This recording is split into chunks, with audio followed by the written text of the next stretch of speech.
ایک نام ہے، دیکھو آزادی کے مجاہدوں میں بہت بڑا نام ہے سید کفایت علی کافی رحمت اللہ علیہ۔ آج ہمارے لیے یہ بھی المیہ ہے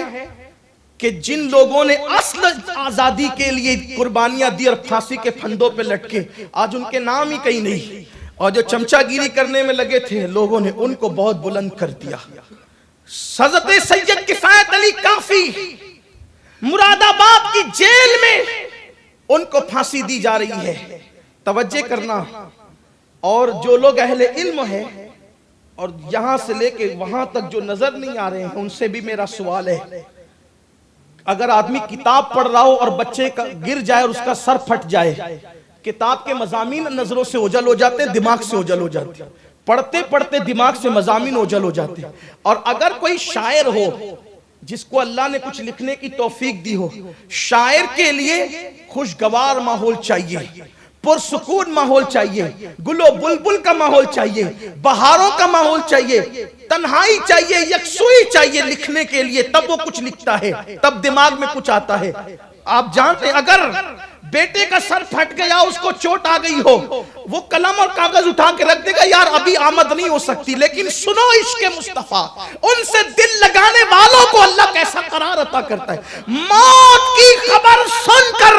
بڑے بڑے پہلوانوں کے اوسان خطا ہو جاتے ہیں، لیکن عشق مصطفیٰ کتنا سکون عطا کرتا ہے، کتنا قرار عطا کرتا ہے۔ حضرت کافی مراد آبادی کو جب کہا گیا تمہیں پھانسی دی جائے گی، فتویٰ واپس لو ورنہ پھانسی دی جائے گی، کہا جان تو جانی، فتوے کی آبرو جانے نہیں دوں گا، لیکن پھانسی دینا ہے تو دے دو۔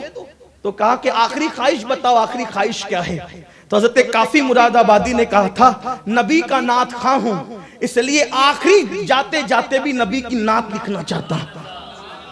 جاتے جاتے بھی دیکھو، پھانسی کا پھندا دیکھ کر کوئی کیا شاعری کرے گا، لکھا ہوا کلام بھول جائے گا، لیکن یہاں کلام، نیا کلام لکھنے کی تمنا کی جا رہی ہے، اور کلام بھی ایسا لکھا کہ عشق اور ادب دونوں گلے ملتے نظر آتے ہیں۔ عشق بھی بلندیوں پر ہے اور ادب کا حال یہ ہے کہ آج تک بڑے سے بڑا ادیب بھی اس میں غلطی نہیں نکال سکا۔ کیا خوبصورت کلام لکھا ہے، اصل کی طرف لانا چاہتا ہوں، وہ سکون کیسا تھا، موت کی آئینے میں بھی موت کی سزا کا ذکر سننے کے بعد بھی سکون کیسا تھا کہ کلام لکھ رہے تھے، اور کلام میں حسن کیا تھا، کوئی گل باقی رہے گا نہ، کوئی گل باقی رہے گا نہ چمن رہ جائے گا، بس رسول اللہ کا دین حسن رہ جائے گا۔ یقین کتنا پختہ عشق کیسا بول رہا ہے، کوئی گل باقی رہے گا نہ چمن رہ جائے گا، بس رسول اللہ کا دین حسن رہ جائے گا۔ ایک لسو کم خواب کی پوشاک پہ نازا نہ ہو، اس تنے بے جان پر خاکی کفن رہ جائے گا۔ ہم سفیر و باغ میں ہیں، کوئی دم کا چہچہا، بلبلیں اڑ جائے گی، سونا چمن رہ جائے گا۔ جو پڑے گا صاحب لولا کے اوپر درود، آگ سے محفوظ اس کا تن بدن رہ جائے گا۔ شاہ نام شاہان زمان مٹ جائے گے اس دہر سے، نام شاہان جہاں مٹ جائے گے اس دہر سے، حشر تک نام و نشانے پنجتن رہ جائے گا، حشر تک نام و نشانے پنجتن رہ جائے گا۔ کہتے ہیں جو، اور کہتے ہیں کہ سب فنا ہو جائیں گے، سب فنا ہو جائیں گے، کافی وہ لیکن حشر تک،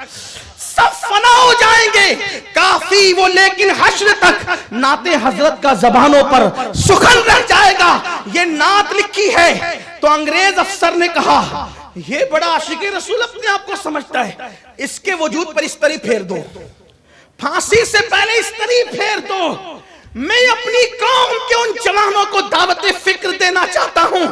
ہیرو ہیروئن کی جدائی کے مناظر کو دیکھ کر رونے والوں، عشق و محبت کی داستانوں میں الجھ کر، نفسانیت کے دلدل میں پھنس کر بے چین اور بے قرار رہنے والوں، ذرا اس محبوب پر بھی تو کوئی توجہ کرے کہ خالق کائنات خود جس کو اپنا محبوب بناتا ہے، جس سے محبت کرتا ہے، جس سے پیار کرتا ہے، جس کے لیے قبلہ بدل دیتا ہے۔ اللہ اکبر!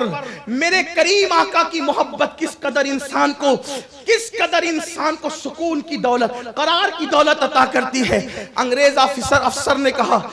پھانسی سے پہلے استری پھیرو۔ وہ دور تھا کوئلے کی استری کا،